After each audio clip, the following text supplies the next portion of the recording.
हिजामा therapy के अंदर जैसा कि हम देखते हैं कि जो कट लगाया जाता है वो या तो क्लासिकल मेथड यानी ब्लेड के ज़रिया जो हिजामा का पॉइंट होता है उस पर कट लगाया जाता है, या दूसरा एक तरीका है जो आमतौर पर चाइनीज़ मेडिसिन के अंदर रिकमेंडेड है, यानी इसके अंदर नीडल का इस्तेमाल किया जाता है। यानी हिजामा के जो पॉइंट होते हैं उस पॉइंट पर नीडल के ज़रिया प्रिक किया जाता है और प्रिक करने के बाद वहाँ से खून को इवैक्यूएट किया जाता है। तो एक तो मेथड क्लासिकल मेथड है यानी ब्लेड के ज़रिया कट लगाना, और दूसरा नीडल के ज़रिया प्रिक करके मैटर को इवैक्यूएट करना। तो ये दो तरीके आमतौर पर प्रैक्टिस के अंदर बहुत ज़्यादा राइज हैं,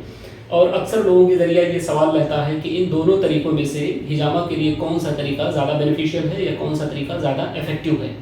देखिए, किसी चीज़ को समझने के लिए कि कौन सा तरीका ज़्यादा बेनिफिशियल है, कौन सा तरीका ज़्यादा इफेक्टिव है, सबसे पहले तो उसके लिए ये जानना ज़रूरी होगा कि हिजामा का असल मकसद क्या है। वैसे तो हिजामा के बहुत सारे फ़ायदे हैं, लेकिन आमतौर पर यूनानी मेडिसिन के अंदर ख़ास तौर पर अगर मैं बात करूं तो हिजामा का जो सबसे इम्पॉर्टेंट फ़ायदा है वो ये है कि बॉडी से जो मॉर्बिड मैटर्स होते हैं यानी गलीज़ किस्म के मादे होते हैं, जिसको आम जुबान में हम टॉक्सिन्स कह सकते हैं, इन मैटर्स का बॉडी से इवैक्यूएट करना, बॉडी से निकालना, ये दरअसल हिजामा का असल मकसद है। तो अगर इन दोनों तरीक़ों से मकसद सेम तरीके से हासिल हो जाता है तो जाहिर सी बात है दोनों तरीके दुरुस्त हैं।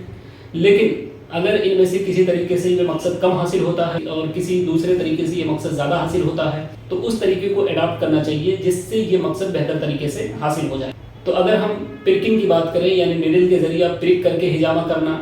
इसके लिए मार्केट के अंदर बहुत सारे नए डिवाइसेस भी सामने आ चुके हैं जिसको हम ऑटो लेंसेट नीडल के नाम से भी जानते हैं। यानी एक डिवाइस होता है जिसके ज़रिए से प्रिक करके आसानी के साथ हिजामा कर दिया जाता है। तो अगर मैं नीडल प्रिकिंग की बात करूं यानी हिजामा के अंदर जो नीडल के ज़रिए प्रिक करके खून निकाला जाता है, इसके अंदर अगर आप देखें तो जो नीडल होती है ये इंतहाई बारीक होती है। तो जब जिस एरिया को जो प्रिक किया जाता है उसके अंदर से जो मैटर निकलता है तो जाहिर सी बात है इसके अंदर से ज़्यादा गाढ़े किस्म के मादे या जो थिक होते हैं वो आसानी के साथ नहीं निकल सकते। हाँ, जो बहुत ज़्यादा लतीफ़ होते हैं, बहुत ज़्यादा पतले होते हैं, हल्के होते हैं, वही इसके अंदर आसानी के साथ आ सकते हैं। जबकि अगर आप ब्लेड से इसको कट लगाते हैं तो ये एरिया थोड़ा सा वाइडर होता है, तो मॉर्बिड मैटर्स जो थिक होते हैं वो भी आसानी के साथ इसके ज़रिए से निकल सकते हैं। और साथ ही साथ अगर आप इस पर रिसर्च स्टडी उठा करके देखें तो उसके अंदर भी ये चीज़ साबित किया गया है कि जब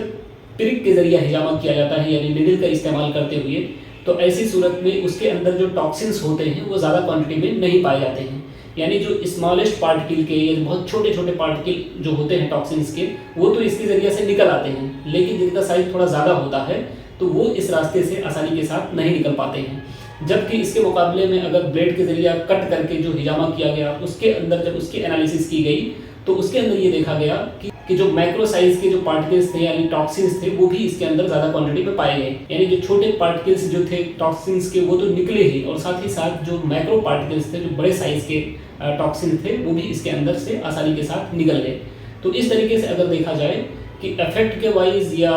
डिटॉक्सिफिकेशन के पॉइंट ऑफ व्यू से कि टॉक्सिन्स का किसके अंदर ज़्यादा इखराज होता है, टॉक्सिन्स किसके ज़रिए से ज़्यादा निकलता है, तो जाहिर सी बात है ये कट ही वो मेथड है कि जिसके ज़रिए से टॉक्सिन्स का इखराज ज़्यादा होता है। इसी तरीके से लॉजिकली भी अगर आप सोचें तो ये कट का जो तरीका है ये ज़माने कदीम से रहा है। यानी शुरू से ही यूनानियों के अंदर इसी तरीके से प्रोफेटिक दौर में भी, प्रोफेटिक मेडिसिन के अंदर भी अगर आप उठा करके देखें, या इसी तरीके से बाद के लोगों ने और आज भी अरब के अंदर और ख़ुद हिंदुस्तान के अंदर ज़्यादातर लोग इसी की प्रैक्टिस करते हैं। तो ऐसा नहीं है कि उस वक्त नीडल का ईजाद नहीं था या नीडल नहीं थी, जाहिर सी बात है ये चीज़ें रही हैं, लेकिन इसके बावजूद हुक्मा ने या इसी तरीके से जो हिजामा के एक्सपर्ट थे उन्होंने प्रिक को ना प्रेफर करके बल्कि कट को प्रेफर किया। तो जाहिर सी बात है इसके पीछे कोई ना कोई वजह थी जिसको बाद में हम ये कह सकते हैं कि साइंटिफिकली इसको इसके ज़रिए से प्रूव भी कर दिया गया। तो इसलिए इन चीज़ों को सामने रखते हुए ये कहा जा सकता है कि हिजामा जब भी किया जाए तो वो ब्लेड के ज़रिए कट लगा करके ही किया जाए, क्योंकि इसी के ज़रिए जो हिजामा का असल मकसद है वो पूरा होता है।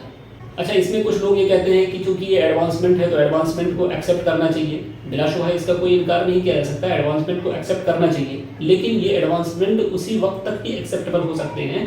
कि जब तक इससे जो फ़ायदा है वो मुकम्मल हो सके। अगर फ़ायदे के अंदर कोई कमी हो जाए तो जाहिर सी बात है ऐसे एडवांसमेंट की ज़रूरत नहीं होती है। और इसी तरीके से ये भी देखा गया है कि बहुत सारे जो प्रैक्टिस होते हैं, जो हिजामा करवाने वाले होते हैं, ये भी इस चीज़ को देख करके ज़्यादा अट्रैक्ट होते हैं कि ये कोई नई चीज़ है। हालांकि ये नई चीज़ नहीं, ये टेक्निक पुराना है, चाइनीज़ के यहाँ काफ़ी दिनों से ये इस्तेमाल किया जाता है, लेकिन जिसको हम हिजामा कहते हैं या जिसको आप हिजामा समझ रहे हैं ये दरअसल ब्लेड के ज़रिए कट मारने ही का नाम है। اس لیے آپ سبھی سے ریکویسٹ ہے کہ آپ جب بھی ہجامہ کریں یا کروائیں تو کوشش یہ کریں کہ بلیڈ کے ذریعہ کٹ مار کر کے ہی ہجامہ کروائیں، تاکہ اس سے آپ کو مکمل طور پر فائدہ مل سکے۔ شکریہ، جزاک اللہ خیر۔